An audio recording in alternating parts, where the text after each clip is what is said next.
Are you a jerk when it comes to your vision? The reason I ask that is because so often people who have strong vision, a determined direction, can come across as arrogant.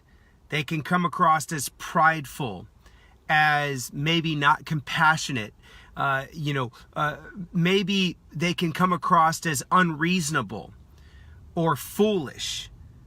And more lately, I have had to face this question, and being a people pleaser, that I can struggle with being a people pleaser. I'm a salesman, so I want to make sure people are taken care of, and I really want to understand people's feelings.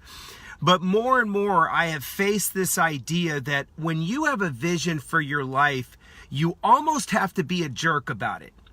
You have to be so secure in your vision that it comes across as arrogant and prideful. Now, in your heart, that may be a different story. You may be humble and loving and compassionate, but whatever people think about you, it's almost like when it comes to your vision, if it's strong enough, you have to be a jerk about it. You can't give wiggle room, because so often people are looking for a way to talk you out of your vision or help you see that it's unreasonable.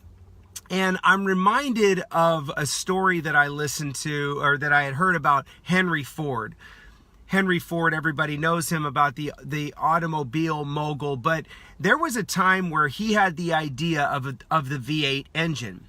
It hadn't been invented yet, and he went to his engineers and he had this vision, and he said, I want you to build me a V8 engine.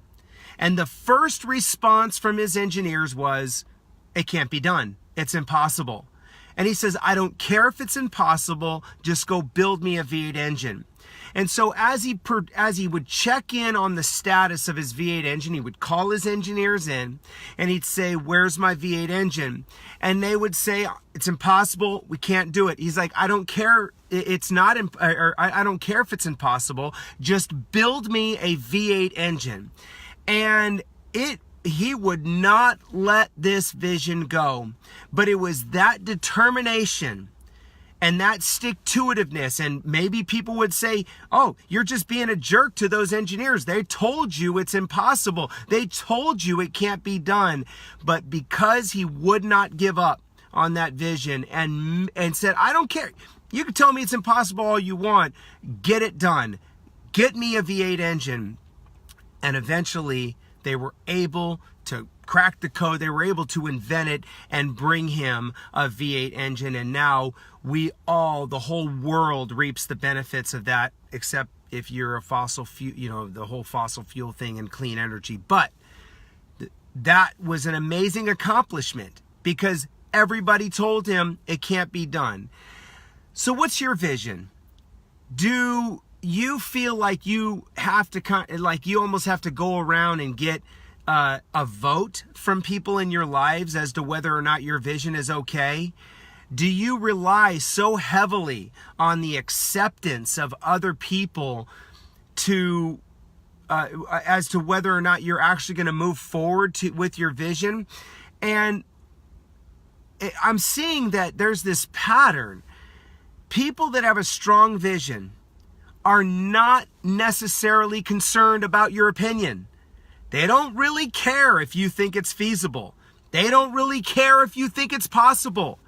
They actually don't even really care to hear all the objections you have to it being fulfilled. If they have a strong enough vision, they will absolutely come across like a jerk, because anybody that is going to tell them why it won't work needs to be shut out of their mind, because they can't deal with doubt. They already deal with enough internal doubt as it is. They need to be so staunch, so directed to fulfilling this vision. The only people that they even want to listen to are solution-oriented, not problem-discovering. because everybody, I'll never forget Pastor Miles McPherson. He talked about two different types of meetings. He talked about a dreaming meeting and the practical meeting. And Pastor Miles McPherson said that in the dreaming meeting, you don't want the type A practical type people in that meeting, because all they're going to do is instinctively tell you how every idea you come up with will not work, or all the problems associated to try to get that problem going. They'll just tell you all those things that you don't want to hear at that moment. So in your dreaming meeting, only have other dreamers in that meeting. Dream until the sky's the limit and beyond. Go far beyond that. And then after you've decided what you're willing to pay the price for, after you've decided on what you're willing to go after as far as your vision is concerned, and you've determined that is what you're going to do, then you can bring the practical people in and say, like Henry Ford did, don't tell me it's impossible, just figure out how we do this. So next time you think that a visionary or an inventor and an entrepreneur is somewhat of a jerk or prideful or arrogant or whatever, understand maybe that's their defense so that they can stick to their vision and avoid being influenced by people, naysayers, and all the people that want to tell them that their vision won't work. Hopefully that provides some insight for y'all today. Be blessed. Have an encouraging and strong day. Take care.